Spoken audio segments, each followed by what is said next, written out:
Hey friends, and welcome to the Revive Everyday Living podcast. We are your hosts, Courtney and Sharaya, and we're talking everything from life situations, relationships, friendships, and parenting, and all our adventures. So stick around because we are getting real. Hey y'all, happy Friday. This is another episode of Revive Everyday Living. Yes, and we are continuing our series on spring cleaning. We are in this spring cleaning series just for the month of April. We're talking about forgiveness. So March, we covered our mind.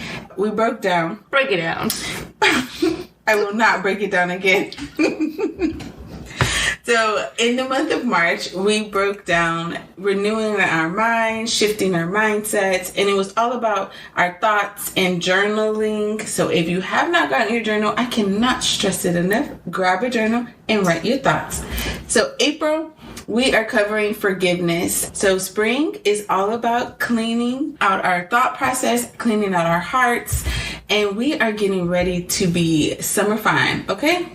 Our bodies and our thoughts and our heart. Because we went on a bike ride today. Jesus, do we have to discuss the bike ride? We're already exercising. I think I lost probably 5 pounds on that bike ride. Maybe. And then we came home and we had nice cheese and our protein and we drank our water, tomatoes, pizza. We had pizza, guys. Okay, we did a whole bike ride. I couldn't breathe. Let's go there. And then I had to go up a hill. I couldn't process. I could not process life. And then I came home and said, let's have pizza, Courtney, with sweet tea, no water, because I had water for breakfast. And that was enough. We did good. We had water for breakfast. We had our exercise. We had our vegetables. And anyway, you guys need to jump over to our IG, into our Facebook, and drop some healthy snack tips. Help me, guys. I am trying to get summer fine, and nobody is giving me any advice other than bacon is okay and a lot of ranch. We did have somebody say that bacon and ranch. I'm all for the ranch. I really like ranch. I'm here for the bacon all the time. Wow. But let's go into forgiveness. And how do we forgive? We have so many questions. Courtney and I have been talking about this back and forth for a month or two now. Mm-hmm. And we thought, let's bring in someone that is, I won't say she's mastered forgiveness, because I think forgiveness is always, there's a level to it. But she's definitely surpassed our level. Absolutely. So we want to ask her some questions about forgiveness. And I bet you're asking, who is her? Who are we talking about? We are talking about Leslie Renovato. Mm-hmm. She's super sweet. When I think of her, I think of Grace. So she was perfect to ask about forgiveness, to come on and chat with us and give us her point of view. Yeah. So welcome, Leslie, to our podcast. Hey, girls. I'm so excited to be here with y'all, and I'm excited for this conversation. Let's see where it goes. We go everywhere. Yeah. So let's talk forgiveness. Let's talk the feelings behind unforgiveness while we start out this conversation. So when I think of unforgiveness, I often think of the feelings of bitterness, resentment, anger. Frustration is a big one for me. What are some of the things that you think of when you think of unforgiveness? When I think of unforgiveness, I think of all of those feelings as well, but I also think of toxicity or toxic. I think of poison because, that's how I see unforgiveness. Because if you are carrying unforgiveness in your heart, you're carrying all of those feelings, and all of those feelings are toxic to you. All of those feelings are like poison to your heart. So that's what I think of when I think of unforgiveness. So would you say that pride is a toxic trait when it comes to unforgiveness? Oh, absolutely. Pride is probably the most toxic trait ever. And I believe that when we're not able to forgive or let something go, I feel that a lot of it is because of pride. Pride prevents you from loving someone. Pride prevents you from being kind to someone. Pride prevents you from being who you want to be. Pride prevents you from just being real. And I mean, if you think about the Bible and you think about Satan and why he was casted out of heaven, it was because of pride. And the Bible also says that pride comes before the fall. So if there's pride in your life, then expect a fall. Like, forgiveness is basically you withholding something from someone. So when you're not able to forgive someone, you are basically portraying pride in your life, because you saying they don't deserve my forgiveness portrays pride in your life. Because if God sent his only son for us to forgive us, he sacrificed his son. His son, Jesus, bled on a cross in order to redeem us, to forgive us of our sins, even the hidden sins of our heart. And he did it out of love. Why shouldn't we be able to forgive others? When we're not able to forgive, you're basically saying that person doesn't deserve my love. That person doesn't deserve my mercy, doesn't deserve my grace. But yet that's exactly what Jesus did for us. He gave us his grace freely. We didn't do anything to deserve it. So when we withhold forgiveness from other people, we're basically saying, oh, well, they don't deserve it. And that's pride. When you believe that, when you don't forgive, that's basically saying you're bigger than God. Because if God could forgive us, even for the worst things, how could we not forgive others? I think it's funny sometimes because I'm guilty of this too. And I say, like, okay, God, I want you to show me mercy and I want you to show me forgiveness, but I want you to show whoever hurt me justice. Don't show them forgiveness. Mm-hmm. Show them justice because of what they did for me. And I think a lot of us are guilty sometimes of doing that exact thing. Oh, absolutely. I mean, I think we apply that to anything in life, right? When someone does something wrong to us, we say, well, God, I'll forgive them, but yeah, show your justice. And it's like, I don't think that Jesus said in the Bible, he said we should forgive up to 77 times, right? And when you think about that, you're like, wait, 77 times? I don't think he was being specific on purpose. I think it was more of a symbolic thing. Like, it doesn't matter what they did to you. It doesn't matter. It could be the worst of the worst, but you have to forgive. Because I've always believed that forgiveness is not for the other person. Forgiveness is for you. Mm-hmm. Yeah. I like that you brought that up, because let's talk about that scripture really quickly. And it's the time where Peter is asking Jesus, how many times do I need to forgive this person? And Peter says, well, how about 7? Because he's thinking, 7's a good number. 7, like we hear a lot about 7. Completion. Yeah. Mm-hmm. And the story goes on, and Jesus begins to tell him of a story about a king who forgave somebody who was in debt to him. And he let that debtor go free and clear. He said, you know what? All charges are dropped. And then the story goes on to where that same debtor, somebody owed him. He did not forgive that person's debt. When the king found out, he punished him and he threw him in jail, blah, blah, blah. So when we take a look back at that story, that is really a representation of God and us. God is the king in that situation, and we are that debtor where God has said, you're free and clear. All sins are paid. I forgive you. And then we want to go and we want to have somebody else pay us back. They owe us. When we are hurt, when they've done something to us, we feel like they owe us. They owe me an apology. They owe me whatever it is. And we hold that over people because we are holding unforgiveness in our hearts. Definitely. And I think that's what keeps us stuck, is those thoughts of, they owe me this, they owe me that. Yeah. But even in the Lord's Prayer, when Jesus says, when you pray, pray like this, when he says the whole prayer, and then he gets to forgive us our debts as we forgive our debtors. That's saying if we don't forgive, God's not going to forgive us. So as much as we go before God asking for forgiveness or saying, oh, forgive me because I did this, Lord, the truth is he's not going to forgive us unless we forgive those who have sinned against us, those who have hurt us. Mm-hmm. It's a hard truth to swallow, but it's the truth. Yeah. And that's why it's so important to forgive. And I know it's not the easiest thing, But if you think about the power of forgiveness isn't for them. It's for you. Because when you don't forgive, you're basically putting yourself like in a jail cell. You're withholding love. You're withholding acceptance. You're withholding kindness and patience and all of the above from, people that the Lord has forgiven, but you refuse to forgive. Mm-hmm. I heard this statement: forgiveness requires faith.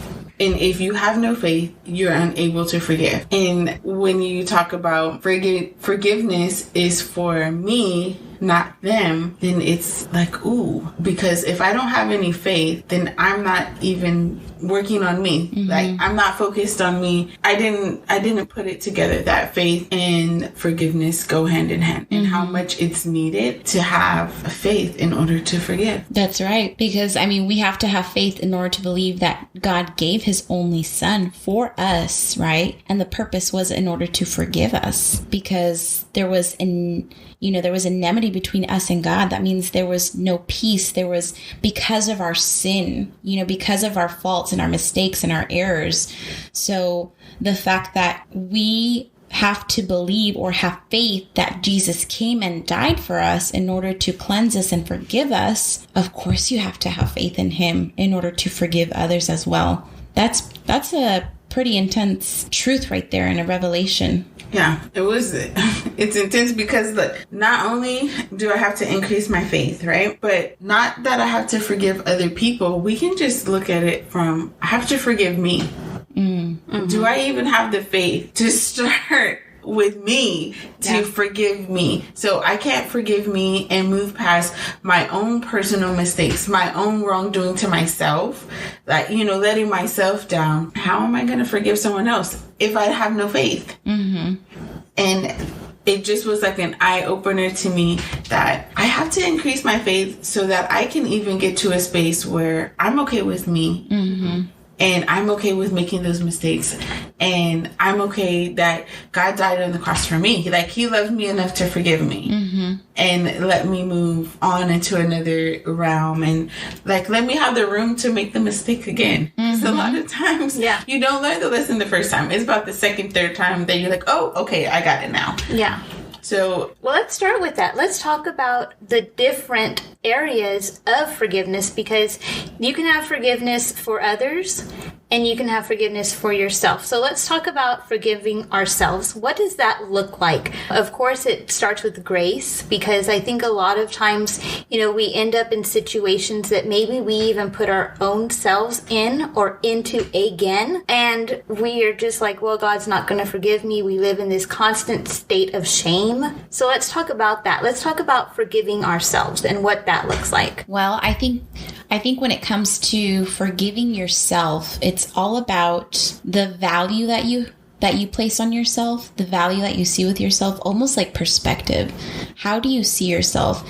And I feel like when someone has low self-esteem, or they don't see themselves as valuable, or, who God has made them to be, I feel like sometimes it's harder for them to forgive themselves because they feel like they don't deserve it. But when you know who you are, you know that God made you with a purpose, he made you the way you are, the identity that you carry in him. I think when you realize the truth of how God sees you and thinks about you, then you realize, I have to forgive myself because he's forgiven me. Mm-hmm. And I think growing up, it was hard when I would make mistakes. It was hard for me. I wouldn't want to forgive myself. And I remember those moments where I would mess up and I would say something dumb or do something dumb.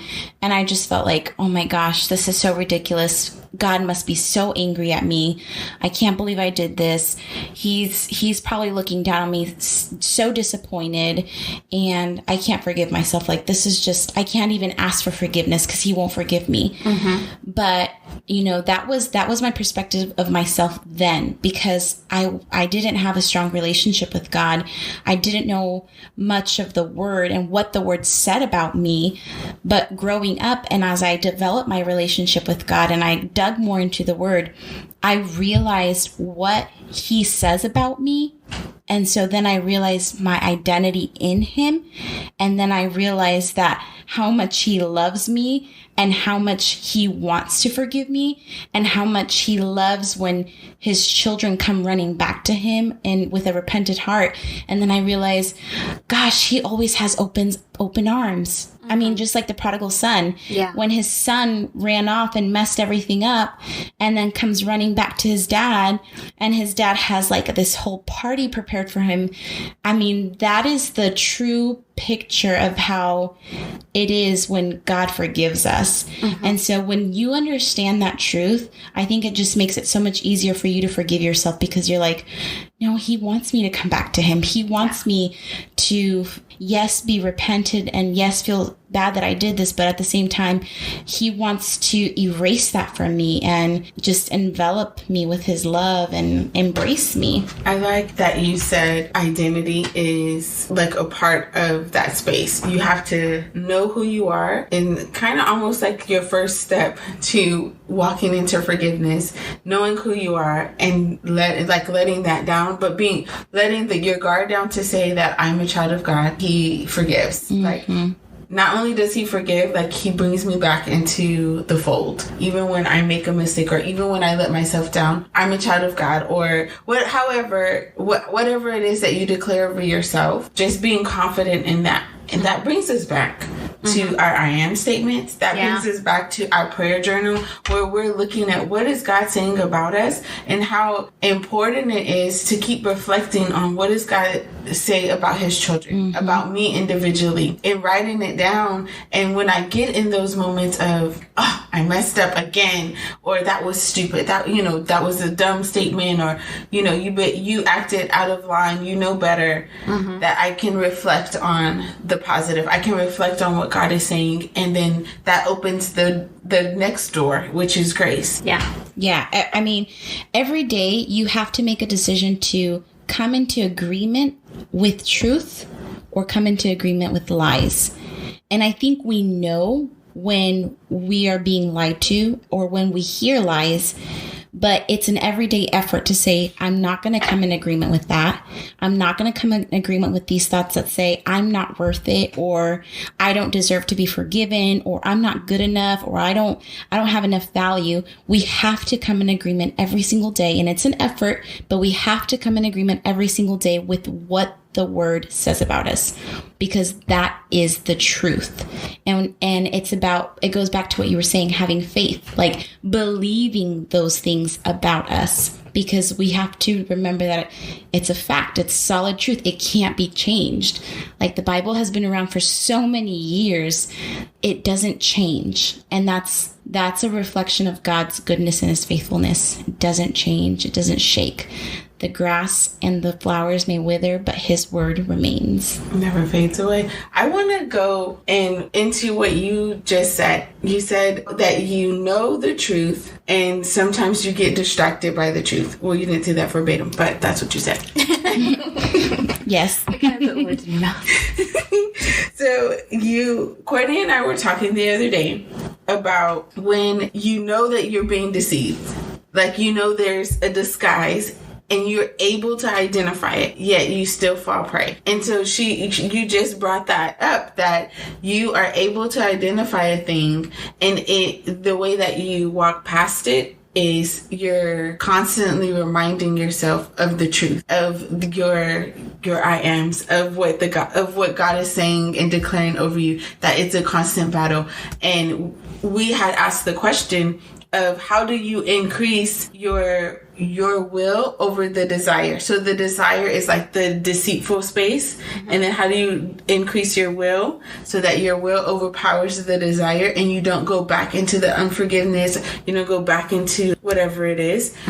And I mean, she just like answered it without even knowing that was going to be something we were asking, is your will. Is you declaring God's word every day, and that's what's strengthening your will to overpower the desire, even when it's coming in as a disguise. Yeah. But I always think of the scripture that says that Satan is the father of lies. And Satan comes to kill, steal, and destroy. So the moment that I hear a lie in my mind, or within me, right away I think, oh, it could be true. But then I think, no, it's not true, because Satan is the father of lies and he comes to kill, steal, and destroy. So if I take a moment to ponder on this thought or this lie that I know is a lie, but I'm also thinking, but I feel like it could be truth, but I know it's not truth because I know that's not how God thinks about me. And I know that's not how God talks about me. And if I let this truth come into my heart, I know it'll probably kill another thought that was of God, or it'll steal what God had already placed in my heart, or it's gonna destroy maybe the thoughts or what God had already placed in my heart this day. So then I think, no, I'm just not going to believe it. And it's even in the simplest things, like even as women, how we're like, oh, they probably, just little dumb thoughts. Like maybe at work, you're like, oh, they probably think I'm annoying, or I'm probably not good at this, or I'm probably not really a good teacher. And you think of all these thoughts and you know that they're lies.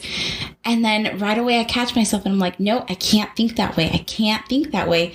So it's just, it's every day, it's an everyday thing. And just like the Bible says, daily renew your mind. And it's just casting out those thoughts, because that's the power that we hold. The power of casting out thoughts. Like our mind is our territory, and that's the authority that God has given us. So if we can't control the thoughts that come and, come to our mind, then we're powerless. And if we don't realize that we carry the power to cast those thoughts away and submit them under the authority of Christ, then you're always going to live a powerless life. But God has given you the power to cast those thoughts out. We just have to use it. That's good. I like the way you said that. And sometimes it's just a matter of intentionally saying to yourself, no, I'm not going to think like that.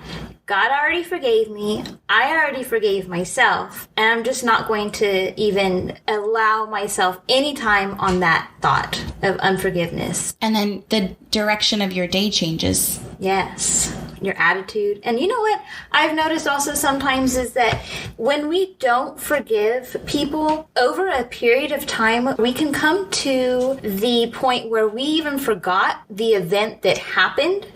So now we're just living a lifestyle of unforgiveness, bitterness, hatred, anger, manipulation, spitefulness, and you forgot why. Because you've been living in that state for so long of unforgiveness. I definitely think that they're like warnings. You know that there's something wrong when bitterness is coming out of your mouth. You know that there's something wrong when there's hatred coming out of your mouth. You know that there's something wrong when anything triggers your anger. Yeah. And you, as a person, we have to realize that when those things are coming out of our mouth or we're manifesting those things, we have to go back and analyze ourselves and say, okay, is there someone I haven't forgiven? Because that's how powerful forgiveness is. And that's why Jesus said, do it 77 times. Like basically saying it doesn't matter. But if you want to live a free life, free of poison and toxic, then you have to forgive, because it's for your own good. Yeah. So now we know that unforgiveness is toxic. It's toxic behavior, and it's toxic to continue to replay bitterness or to hold on to it even when you've forgotten what you're holding on to or why you're holding on to it. How do we let go of the past? So when we've forgotten what we're angry about, or, what we're bitter about, or why we're not forgiven, I find that those are the hardest ones to let go, because I feel like I held on to it for a reason. Just give me a minute to remember it. Or even if you do still remember it, I often even find myself trying to rationalize my unforgiveness or rationalize my feelings. And I'm like, but you hurt me. But then I start to think well, maybe it was me. Not all the time, but I think that stems from insecurity at times, when people start to think is it me? Did I do something wrong? Did I deserve for them to do that? And then you start to go back to the whole thing of, oh, now I need to forgive myself. But really, it was that other person that needs the forgiveness. So it's just a whole mess of mess. A whole web of mess. A whole web of mess when you start to deal with unforgiveness. Mm-hmm. Let's talk a bit now about forgiveness of past events, of people that may have hurt you, of people that may have done you wrong, of relationships, things like that. So here's my question. We talk a lot about journaling and writing it down. And last month, the therapist that was a guest speaker, she said basically brain dump. Brain dump the negative and then attach a positive to each negative that you've written. Mm-hmm. So is it beneficial to do the same, like brain dump, heart dump, the things that we're holding to, the toxic things that we're holding on to, and then release each one? Or is it, I've forgiven you, and then, Lord, help me to forgive? You know, when you kind of say that prayer, Lord, help me to forgive all those spaces in my heart that are toxic. In Jesus' name, amen. Are we done? Or do I need to really pour out my heart, pour out my thoughts, and how Courtney was talking about the emotion that's attached to each one? Am I required to address all of that when I'm forgiving? Is that beneficial or is that quick? I think so many times we generalize the unforgiveness and we never put it to specifics. We never write it out and be like, so-and-so took my trust from me when I trusted them with all of my heart. And we just say, oh, I forgive so-and-so. But we don't say, I forgive you for taking my trust. I forgive you for X, Y, and Z. And we name those things that we are forgiving them for. And for me, I think that's important to not generalize the unforgiveness, but to be very specific with it. Oh, yeah, I definitely agree with that. I think it's very important to be specific with the unforgiveness when dumping it on the only one who can erase it. And what you were saying, is it important that we do that? Is it important that we, think about your freedom right now. Do you feel free? Do you feel free to love? Or do you still have walls? Do you feel free to trust others, or do you still have walls? Do you feel free to be happy and be who you are, or do you still have walls? If your freedom is important to you, then so will forgiveness be. Because when you fully forgive, you are able to fully live free. That's good. And since we like to be real here, when I look at that, when I hear that statement and I'm like, my freedom is important, right? Mm-hmm. But we're all very much aware that Shreya has walls, right? We are working through this. I have walls, so I know my freedom is important. I know that I have walls. But when I go through this journey of dumping my heart and dumping my thoughts around forgiveness, then I feel like I go all the way back to step one of I have to forgive me. Well, step one of I have to increase my faith. Then I have to forgive me. And I feel like I am putting too much energy. I am putting too much energy in what you did to hurt me. And I'm like, you know what? I'm not going to do this. This is why I have walls, that I don't let people in to have me process all of this. And then I get so frustrated when I look at, the things that I'm forgiving someone for, and I'm like, oh my God, Shreya, why did you let that happen? Or, just those little things that you say to yourself when you're looking at your past, when you're looking at the past hurts that you've been holding on to and you haven't let go, and you're like, it doesn't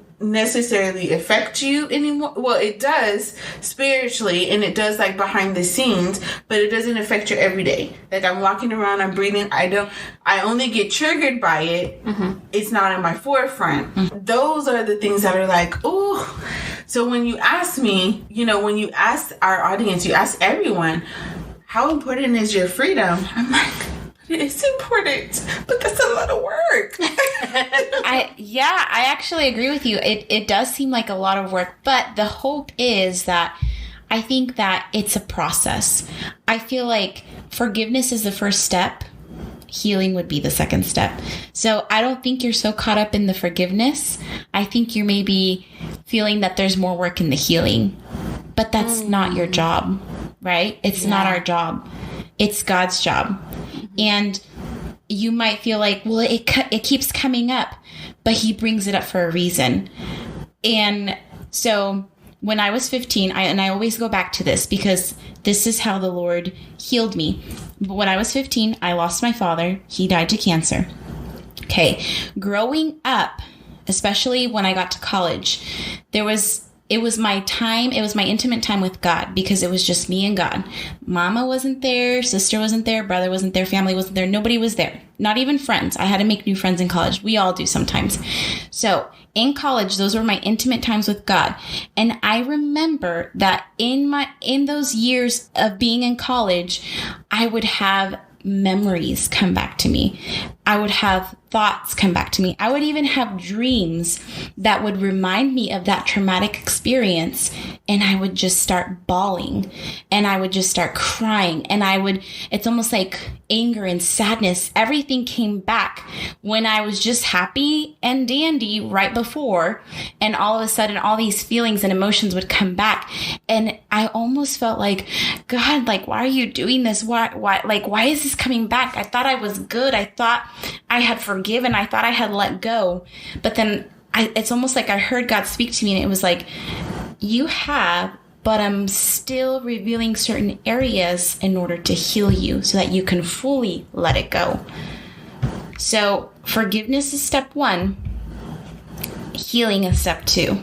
Forgiveness is our part and our job. Just like Jesus said, forgive up to 77 times. It's our job to forgive, but it's his job to heal us. But we have to let him, right? So then I think about those moments in college and I just think about, wow, like every time that it's almost like he touched those areas of my heart again and ow, it hurt when he poked them.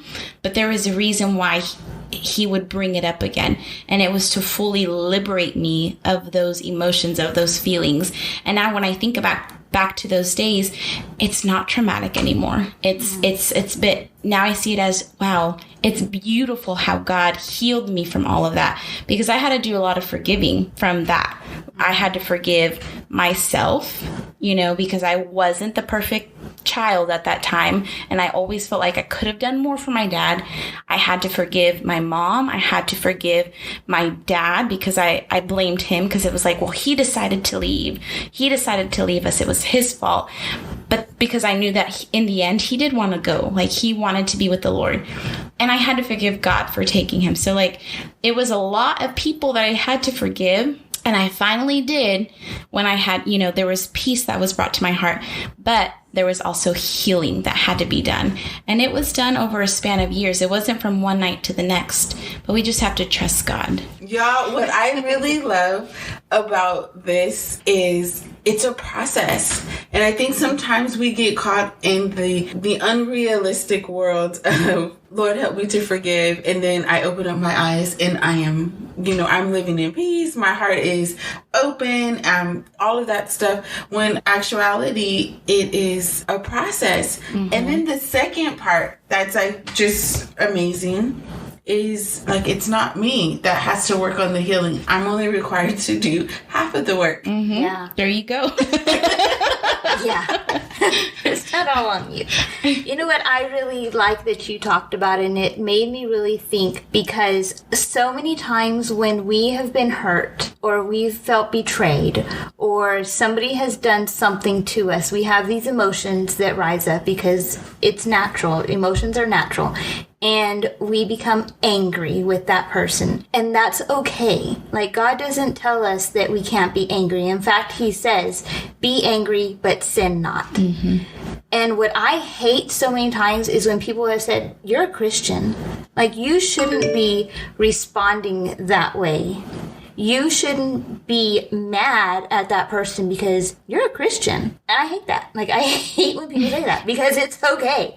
So I want to talk real quick, though, about how forgiveness does not mean that you have to forget what happened. Because so many times people will say, you're supposed to forget and forgive. Mm-hmm. But God never tells us to forget. He just calls us to forgive. And I think the forget is probably the healing part, right?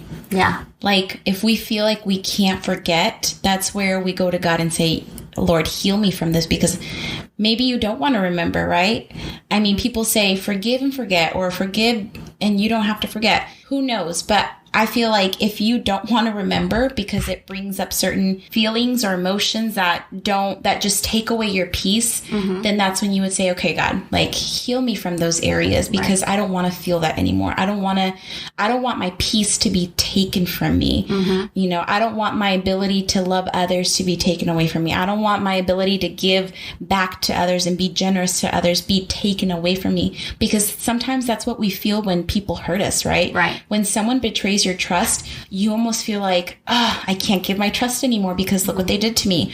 Or when someone backstabs you, it's like, oh, I can't love anymore because of this person that they did that to me. And that's why I said earlier, that's why it's so important to put at the forefront of your mind your freedom. Because if your freedom is not at the forefront of your mind, because that's what God desires for us, then you're never going to get past those hurts. You're never going to get past those pains. Yeah. But think of your freedom. Do you want to love again? And I truly believe that when you're able to fully love without reservations, unconditionally, just like Jesus did, then we have to learn to forgive and ask God for that healing, that second step. And maybe like saying, like what you were saying, like, Lord, help me forget it. Because if I keep remembering it, it's going to keep bringing back those emotions. But Lord, heal me from those traumas so that I don't have to remember them in that way. Just like me. Like, I don't remember my dad's death and that whole process that I went through as something ugly and traumatic. I now remember it as a beautiful thing, because now I'm able to see how God was with me throughout the whole process. I love that, because you said first, forgiveness is one step. This is a process of forgiveness and then healing. And I believe that the healing in turn is a testimony of the forgiveness, of the grace of God in your life over a situation. So I can now look back at a situation that was very traumatic for me, have forgiveness for that person, be healed from that situation, and now see it in a positive way of God's grace, His mercy, His love for me in that situation, when you truly have forgiven and you truly are healed from it. That's awesome. Definitely. If you guys have not gotten your journal out, press pause. Like, Leslie is really giving us a lot of nuggets, and I think this is one that you're going to have to click your favorites. You're going to have to note it and listen to it quite a bit, because pulling this apart is, it's a lot. I've taken a little bit of notes.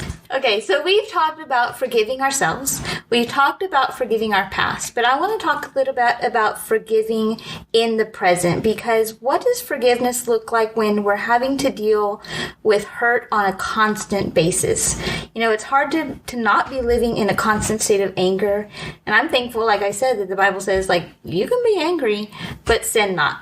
But for me, that's really hard, because my mouth sometimes can get me in trouble. And I'm like, I'll say things and later on I'll regret it. I'm like, oh, I shouldn't have said that. But in that moment, I was like, I was justified. like I meant it. But, you know, the Bible also talks about how we are not to let the sun go down on our anger. But what happens when we are in a constant state of having to forgive somebody? Maybe it's a husband, maybe it's a coworker, maybe it's a child, or maybe it's a relationship that you are in at the present moment, and you're constantly having to live with a state of forgiveness. How do we deal with something like that? That's definitely really hard. It's definitely really hard to do, but it's possible. I actually had heard this testimony of a pastor, a well-known pastor who was unfaithful to his wife. And this couple went through so much battle and so much hurt and so much turmoil. But now they're together, they're still together, they stayed together, they were restored, they were healed, and it's been years later. But when they go back and they share their testimony, he literally says that he had to ask his wife for forgiveness every single day. And she had to learn to forgive him every single day. So it's one of those things that it's possible, and I think it should be done. And it's okay if you have to forgive every single day. And it just goes back to what Jesus said, forgive 77 times. Like, there's actually no limit to how many times you can forgive someone, especially if it's like something they've done over and over again. But it's necessary for your freedom. Yeah, I agree. Is once you forgive, do you create boundaries? When I was growing up, this was my mom's philosophy. She said, if you apologize for a thing, then that means you're making intentional efforts not to do it, right? So if I forgive you because you have apologized, then I'm forgiving you with the expectation that you are making intentional efforts not to do X, Y, and Z because you now know that hurts me. So when you're looking at the scheme of things and you're in situations where you're forgiving someone that may have asked for forgiveness or have not asked for forgiveness, does forgiving mean that you no longer protect yourself? In protecting yourself, I mean creating those healthy boundaries that you say, I've forgiven, but then I'm not going to put my hand on the fire again. I don't necessarily have to keep reliving the burn, but I don't have to remember the burn. I can remember enough to say, I created a boundary. I don't necessarily have to remember why, but it's there. It's a boundary that's there that we have to put in place. I think it's safe to say that it's okay to create safe boundaries, healthy boundaries, as you process your healing. Because, I mean, I think back to moments in my life where I forgave someone, but I also created those healthy boundaries so that I wouldn't feel hurt by them, because I knew that they probably weren't fully aware of their actions. And I knew that they weren't perfect, but I know I'm not perfect either. So it was just one of those things where, like, I'll just keep a little distance. And maybe if they say or do this again, it's like, I already know they're not perfect and I already knew I forgave them. But at the same time, I don't want to keep reliving those burns like you were saying. I would say it's safe to say to create those healthy boundaries. Doesn't mean to block someone off and ignore them completely and say, okay, you're out of my life. But I do believe it's important to create those healthy boundaries. Alrighty, guys. This was an awesome conversation, and I just want to give you the highlights really quick as we close out. Today was impactful. Our first conversation on forgiveness, and some of the things that I've learned was you must have faith in order to forgive. You have to forgive, and then you heal. And God is the one that heals. So in forgiving, you only have to do half of the work. So all you have to do is forgive. God does the healing. And once your heart is healed, then you are set to go. But remember, it's a process. And in the process, every day you're having to remind yourself of the faithfulness of God. You're actually reminding yourself of your identity so that when things come up, you're reminded of who you are. And you become confident in that. And one thing that I liked Miss Leslie said was put your freedom on the forefront of your mind. Does your freedom matter enough to you that you are willing to forgive? Yes, I absolutely loved this whole conversation, and I'm learning that forgiveness is such a sensitive subject because so many of you out there listening have been hurt, and you may have been hurt for a very long time. You could actually come on this podcast with us and tell us story after story after story, and we have our own. And we would just all sit here and even you listeners could even listen in and say like, oh yes, I'm right there with you. We could sit there with you in your anger. We can sit there in your hurt and your your frustration, but friends, we want you to hear what Jesus has to say. And he says you have to forgive.